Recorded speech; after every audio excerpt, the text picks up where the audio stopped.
Mr. President, you have Monica Malamud. Okay.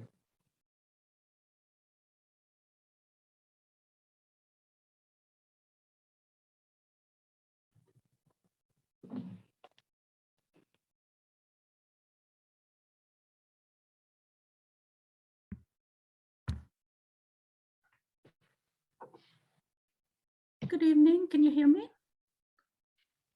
Okay. So good evening, Monica Malamud here, Professor of Spanish at Cañada and President of AFT 1493.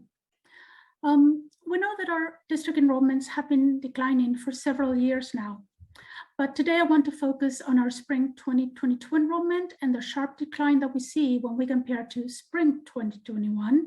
I want to talk about two actions that our district can take to rebuild enrollment and ensure that we continue to serve our students. Spring enrollment statistics are trending sharply downward across the district.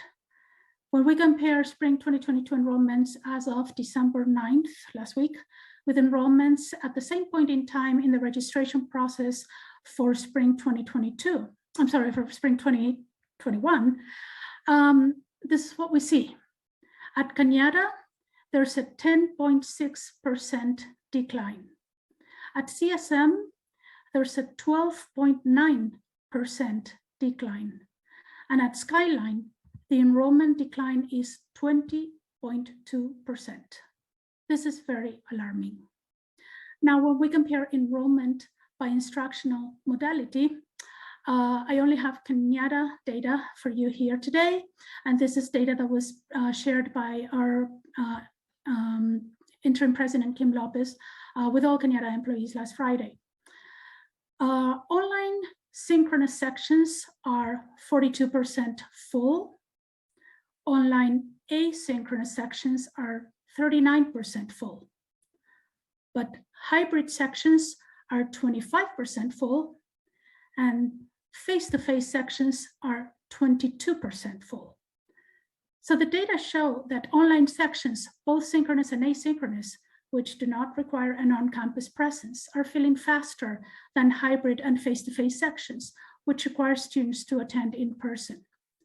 Online sections of some popular classes have actually already filled. Faculty are very concerned about the district's enrollment and about losing our students to other colleges because they can't find the classes they need in the modalities they need in our district. We need to preserve existing sections so that no students suffer from the cancellation of courses that they already signed up for and planned around, as happened last summer. But in order to capture as much enrollment as possible, the district should create additional spring online sections of courses for which only an in-person section is available, and add more sections where there are wait lists so that students have a way to get into the courses they need in our district rather than going somewhere else. Of course, some students prefer in-person classes, and faculty are thrilled at the prospect of having them back on campus. But for students to sign up for in-person classes, they need to know that they will be safe. For several months now, faculty have come to board meetings to alert you to the omissions, lack of clarity, and difficulty in providing input regarding the district's health and safety protocols. AFT has actually heard from faculty who have been teaching on campus this semester that even with an apparently very clear indoor mask mandate, there's still confusion around when masking is required and what to do when these protocols are not followed. Faculty report that they have seen not only students, but other people, both employees and non-employees, in public indoor spaces unmasked. Faculty understand that pandemic fatigue is real, but absent specific administrative procedures to back up board policy around masking, SMCCCD employees are stuck wondering who's in charge of ensuring masking and vaccination mandates are actually being followed. Now, it's been a months-long struggle to get to a point where we can actually provide input at campus, say, health and safety committees. But, we've accomplished that. But as you can see from the list of district safety committee members that is being distributed to you right now, no faculty representatives serve on the district safety committee, and faculty's repeated requests for representation have gone unheard. So to conclude, For our district to address our enrollment decline and serve our students based on their actual needs, it's not enough to just offer courses in different instructional modalities. We need those different instructional modalities to be represented in our schedules in a manner that actually aligns with students' needs and preferences. Additionally, as we offer more in-person classes and services, the district must improve safety policies and procedures, as well as implementation and communication, so that students can sign up for in-person classes and services knowing that they will be safe, and so that faculty can also feel safe working on campus. What we're asking for tonight is essential to the health of our district, now and in the long term. Thank you.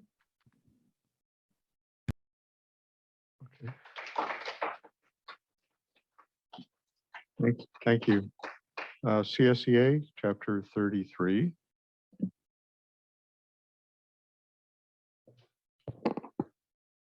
Good evening. Chancellor Claire, President Holliber, trustees, faculty, staff, students, and community members. My name is Annette Perot, CSEA Chapter 33 President. We have begun to work with the district on a new MOU for the spring 2022 semester. In doing so, we ask the district to listen to and take our concerns seriously. CSEA prides itself in putting the needs of our students first. We have been here on site to serve the students this past semester, and for some of us, we never left since the pandemic started. With the new variant emerging, we are asking that you keep the safety protocols in place for the spring semester. We need to continue to be diligent to protect those of us that are here to serve the students and the community. It's always been said that the district values its employees. If that is in fact true, please show us by putting your words into actions, and show us that you care about your frontline workers by going above the minimum required by law to protect us. That means masking, signage, social distancing, continuance of the availability of COVID-19 supplemental paid sick leave for those who have not already exhausted this benefit, and the enforcement of any and all of these policies. Thank you. And in closing, I would like to wish you all happy holidays.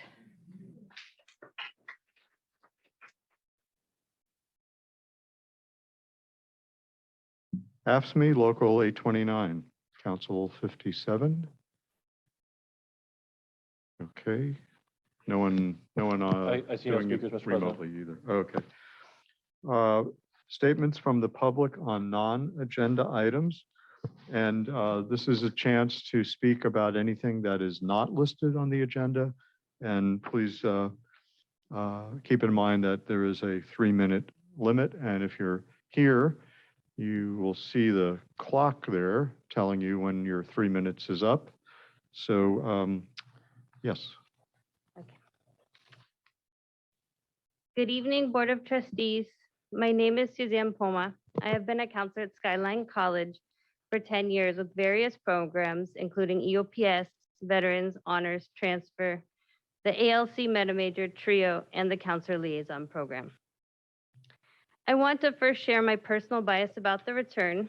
I want Skyline to be open to our students and for our students to have the experience of in-person education. I believe it is the right thing to do, and I personally look forward to welcoming students back to campus. For the past semester, my colleagues and I have been involved in the design of procedures for in-person counseling services upon our return. In doing this, I did extensive research on what other districts and colleges in our area are doing as templates for what we could be doing. The more I researched, the more I learned that we have fallen short to provide a safe return for our students. Just recently, a first-year student who didn't benefit from online learning and wanted to return to in-person asked me if masks would be required for the semester. She said, "There will be masks, right?" I punted, saying it was likely that our local health mandate would last through the spring, but I wasn't sure.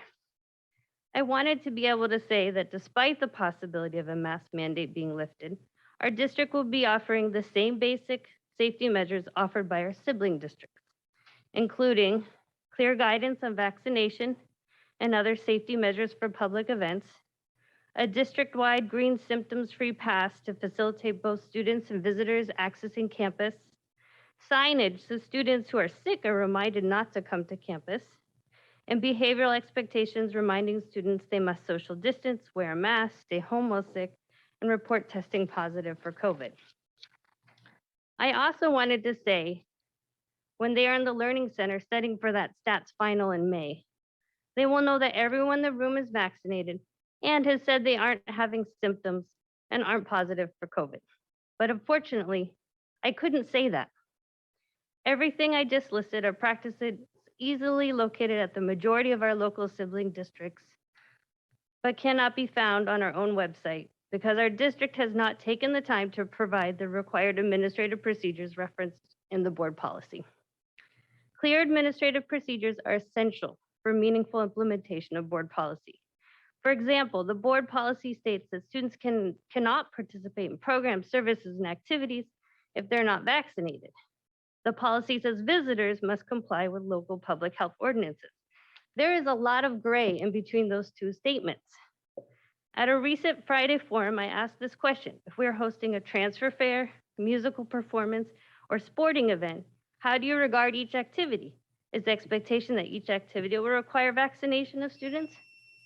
What about guests? There was no clear answer. Without guidance or a map, we are left to make these calls separately in a silo, resulting in different answers to similar questions, meaning some unvaccinated students wanting to participate on campus may participate, while others won't. And some visitors may be restricted, while others won't. These inconsistencies result in students being treated differently or unfairly. And worse, we will break the contract we have with each, either a prospective student or an existing student, to the point that they will not come back. Thank you very much.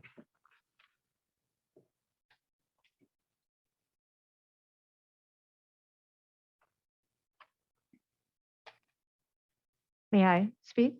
You may. Thank you. I'm going to finish Suzanne's comments because they're very important and they took a little more than 3 minutes.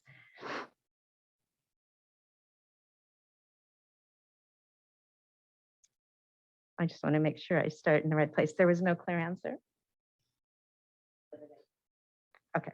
This spring, I, Suzanne, not me, Catherine. I'm Catherine Haar, by the way. I'm the Vice President of the Faculty Union. This spring, I will shift my focus, as I do every spring, to supporting our counselor liaison program, where we go to high schools and support students on site through the matriculation process. Like everyone else, building our enrollment is on my mind. So I would like to ask you, trustees, a few questions. How are we creating a clear feeling of a safe return for our students? In our highly cautious COVID-smart Bay Area communities, what reassurance outside of vaccine mandates are we providing students and their families that we, like them, are being COVID-smart? How are we marketing this to our incoming summer and fall 2022 students? And how are we envisioning a campus environment that is safe, welcoming, and easy to navigate? All these are critical points if we want to have robust enrollment in 2022. Counselors encourage students to see they have agency. We too, as a district, have agency to plan, prepare, and respond to these unprecedented times. The district must lead an organized systemic response that reacts to both surges and declines or transitions to an endemic virus. Creating clear, transparent procedures along with applying corresponding safety measures is what is going to ensure that students and their families feel safe and confident in returning in person to Skyline College. Thank you for letting me continue Suzanne's speech. Thank you very much. Happy holidays. Is there anyone else that would like to speak on a non-agenda item? Yes. Hi, my name is Vera Quijano, and I am here with love and my heart chakra open. I don't mean to be negative about anything, but I do want to bring this up. I'm here tonight speaking on behalf of my Russian immigrant mother, Tatiana Quijano, San Mateo County resident and taxpayer since 1971. As a mother of 5 biracial children with English as her 6th language, she has always had to fight hard to protect and advocate for her brown kids and the underrepresented in general. Mom has serious concerns about San Mateo County taxpayers' billion-dollar bond investment over the past 2 decades and whether the facilities are student-centered. San Mateo County taxpayers, look at your tax bill. San Mateo County's Community College District Bond Measure C in 2001 was $207 million. Bond Measure A in 2005 was $468 million. Unbeknownst to the taxpayers, San Mateo Athletic Club, SMAC, was funded by this bond and operated as a private club. The controversial bond expenditure led to an investigation by the 2011 San Mateo County Civil Grand Jury. 5 recommendations were made to the Board of Trustees to avoid future controversy. The first one being, and I'm only listing one, and this is, quote, communicate clearly to the public and to the Bond Oversight Committee the intended uses of bond funds, and this is underlined, prior to and during the course of expenditures, particularly when major projects are not identified specifically in the bond project list contained in the ballot measure.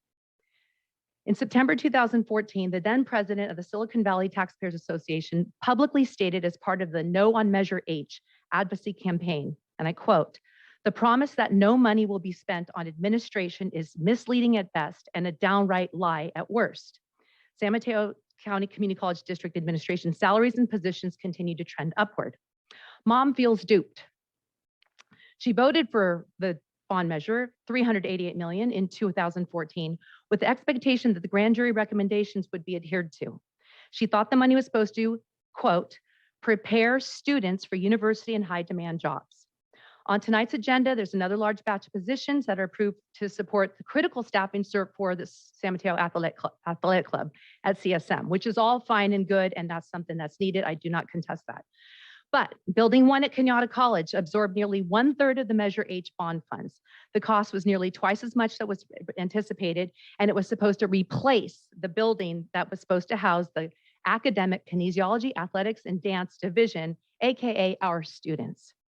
The old building was vacated in 2017, and the students have been without a building that houses the program for 5 years. So in closing, what Mom wants to know, why isn't the district investing resources to support the academic programs, and at least to the extent that they invest to support SMAC? The building is intended to prepare students. That's why she voted for it.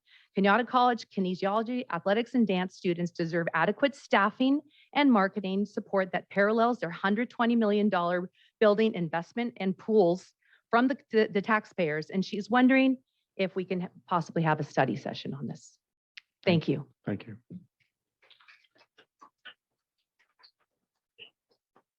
Are there any other public comments? If you're watching via Zoom and you want to make a comment, you should use the raise your hand thing to be recognized. Mr. President, you have Leslie Tong. Okay. Hi, thank you. My name is Leslie Tong. I'm a full-time sophomore student at Cañada College. I'm working on a fashion degree, and I'm also a part of the TRIO and EOPS student programs. First of all, I just want to say that I love my community that I have found at Cañada College in the fashion department. I love the work that they're doing to make the school more inclusive, and I really look forward to helping the school meet their goals in 2022. We have heard that the Cañada College intended to remove the masking requirements if the San Mateo County removes the masking requirements for vaccinated people inside the classrooms. And I wanted the board to be aware that there are students who support keeping masking requirements in the classroom for spring of 2022 semester. I don't represent any political party or agenda in this matter. I am simply advocating to keep masks on in the classrooms to protect my family. I support this because I have 2 children under the age of 5 that I have not been able to get vaccinated. Although I am vaccinated and I have a booster, I know that I can still get and spread COVID without knowing because I may not have symptoms. As a parent, it's my responsibility above all to protect my children, making me decide between protecting my unvaccinated children and attending in-person classes that I am required to take for my degree is unfair. Science has shown that masking helps reduce the spread of COVID. My own experience is both me and my children have had known exposure to COVID in classrooms. And we did not have any spread in the classrooms thanks to the masking requirements amongst other procedures that have been put in place. I want to thank you for your time and consideration in this matter. Thank you very much. Mr. President, your next speaker is Sammy Abedallah. Hi, sorry, just to add on to what Leslie was saying, I'm a student at Cañada College and I also support keeping the mask requirements in classrooms. I would feel strongly discouraged if that wasn't a requirement and I did see other students on campus without masks. Thank you. That's all. Thank you. Any other? Mr. President, your next speaker is Kay Luck.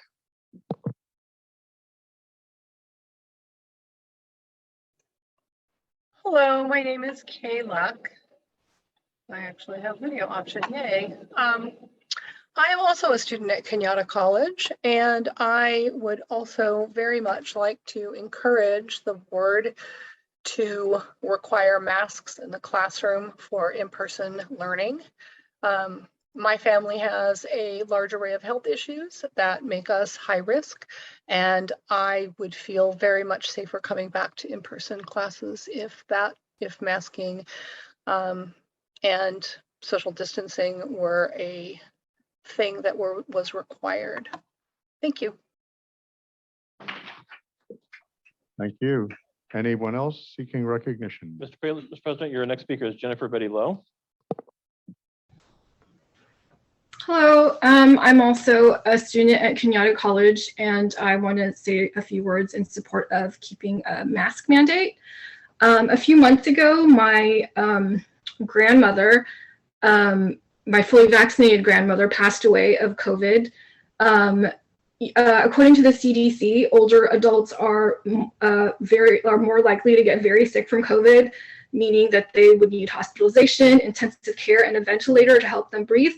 And this means people, 50 and older, which, many of our instructors are 50 and older. And, I just wanted to say a lot of our instructors didn't grow up with a lot of the technology that's so ubiquitous today. And I know it wasn't easy for them to pivot to an online mode of instruction. But out of love for teaching and dedication to their students, they worked hard to successfully make that transition and enable us all to learn safely. And I feel it would be unfair and unconscionable to now force them to endanger their own safety. So yeah, I just really very much in support. And of course, students and their families, their family members that can't get vaccinated. So yeah, thank you for letting me speak in support of keeping a mask mandate. Thank you very much. Mr. President, your last speaker is Sarah Chambers. Good evening. My name's Dr. Sarah Chambers. I'm a student at Cañada College, and I want to agree with what Leslie and Kay and Jennifer have just said. Thank you for your time. Thank you. Any other members of the public? We have no further speakers, Mr. President. Okay, great. Thank you very much. Let's see, we're now moving to 21-12-05C, review of site funding allocations supporting free community college initiative.